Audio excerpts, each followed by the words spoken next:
Dans cette vidéo, je te présente une méthodologie claire et testée pour rattraper une asymétrie. On va voir les choses étape par étape, tu vas voir, c'est super simple. N'oublie pas de t'abonner et laisser un like. Déjà, la base des bases, c'est le pourquoi. Pourquoi rattraper une asymétrie ? Tout simplement pour le côté esthétique, mais aussi pour éviter de te blesser. Surtout dans le cadre de ma pratique dans le bodybuilding, les asymétries, on doit les corriger afin d'être le plus harmonieux et le plus esthétique possible. Et évidemment que si vous êtes beaucoup plus fort d'un côté et que vous compensez donc avec ce côté, vous allez forcément un jour, tôt ou tard, vous blesser. Il y a plusieurs causes éventuelles à une asymétrie. Déjà, le rapport à la génétique. Il est possible d'avoir des longueurs musculaires différentes du côté droit par rapport au gauche. Pour les personnes qui connaissent Flequinho, c'est un très bon exemple. Je vous mets quelques petites photos. Ensuite, dû à vos antécédents sportifs ou vos blessures. Dans mon cas, c'est avec la pratique du power, suite au soulevé de terre où j'étais en prise mixte, donc une main en supination et une main en pronation, ce qui fait que je sollicitais plus le grand dorsal du côté de la main en supination. En ce qui concerne les blessures, je prends mon cas, j'ai un quadriceps plus développé qu'un autre, puisque je me suis fracturé le genou. Suite à ça, j'ai énormément compensé sur la jambe non blessée et donc ça a créé un déséquilibre. Quoi qu'il en soit, la clé pour réussir à corriger une asymétrie, c'est de réapprendre à correctement utiliser le muscle faible. Il va falloir donc le reconnecter.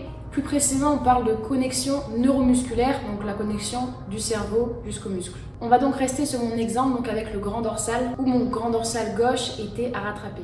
Premièrement, ce qu'il vous faut, c'est des exos qui contractent et d'autres qui étirent pour réapprendre à recruter correctement le muscle. C'est ce qu'on appelle le contrôle moteur. Pour ma part, rien qu'à vide, donc juste à faire ça, je sentais beaucoup moins mon grand dorsal gauche que mon grand dorsal droit. Et c'est ça le problème. La chose la plus importante dans votre programme d'entraînement, ça va être d'intégrer des exercices en unilatéral. Ce qui va être important, c'est vraiment de traquer votre progression sur le côté faible.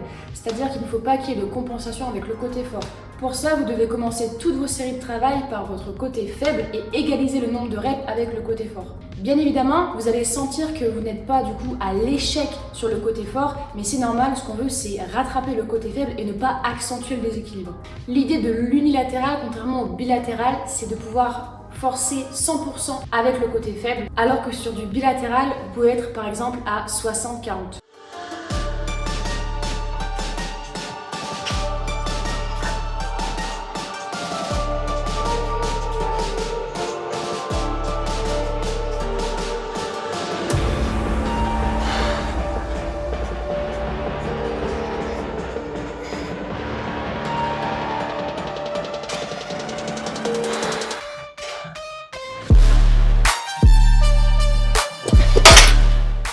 Donc là, au niveau de la standardisation, on n'est pas encore au top sur 12 reps. Donc la semaine prochaine, on réessaye le même objectif, c'est-à-dire toujours 12 reps avec plus de standardisation. Le temps que j'ai pas 12 reps techniquement parfaites, je n'augmente pas la charge. Standardisation, ça veut dire avec le bon contrôle, donc le bon tempo, la bonne isométrie et sur toutes les reps, chaque amplitude identique.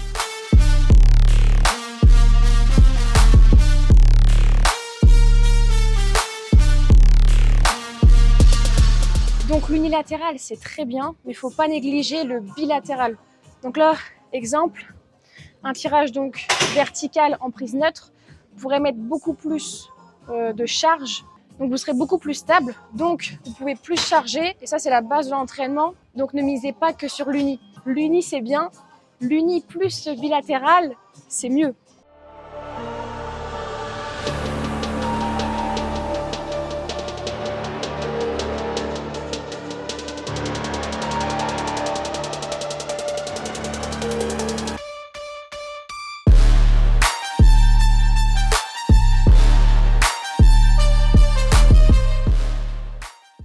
Concernant la fréquence d'entraînement, je vous conseille 2 fréquences par semaine. Pourquoi 2 ? Parce que sur une seule et unique séance, vous n'allez pas pouvoir mettre beaucoup de volume ni l'intensité, ça sera tout simplement pas qualitatif. 3 à l'inverse, c'est trop, vous n'allez tout simplement pas pouvoir récupérer, pour la plupart. Et l'objectif sur ces 2 fréquences, je le répète, ça va être tout simplement de bien travailler votre grand dorsal, de le réapprendre à se contracter et s'étirer, tout simplement travailler votre contrôle moteur.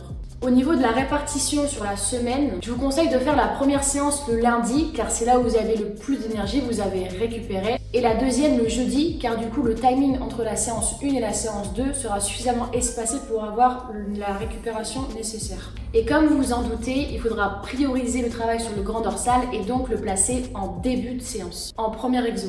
Bon du coup là, je suis sympa avec vous, je vais vous donner une séance type pour rattraper votre grand dorsal. On va commencer par 2 séries de pull-over avec le buste relativement droit. C'est un exo à forte tension de contraction et donc c'est idéal en début de séance. On cherche à amener du sang et activer le muscle. Ensuite, l'incontournable lat pull-down. Exo unilatéral où on peut forcer et bien évidemment on commence par le côté faible. Ensuite, on enchaîne sur une sit draw prise neutre, un travail en bilatéral, exo où comme on l'a dit, on est stable et on peut forcer. Ensuite, on enchaînera sur un tirage en unilatéral, mais là vertical. Pour ça, on se positionnera au sol. Même principe que sur le lat pull-down, on est en unilatéral, vous connaissez la chanson.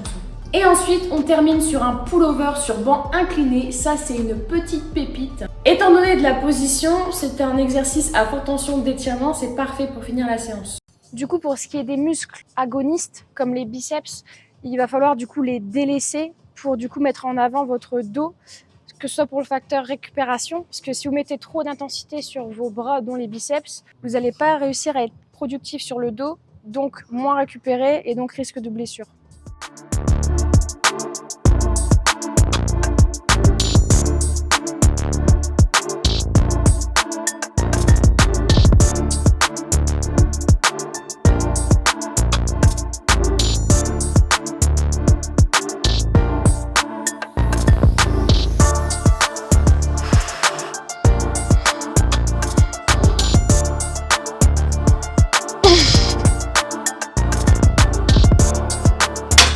Du coup, moi, j'ai 2 séances d'eau par semaine, donc 2 fréquences.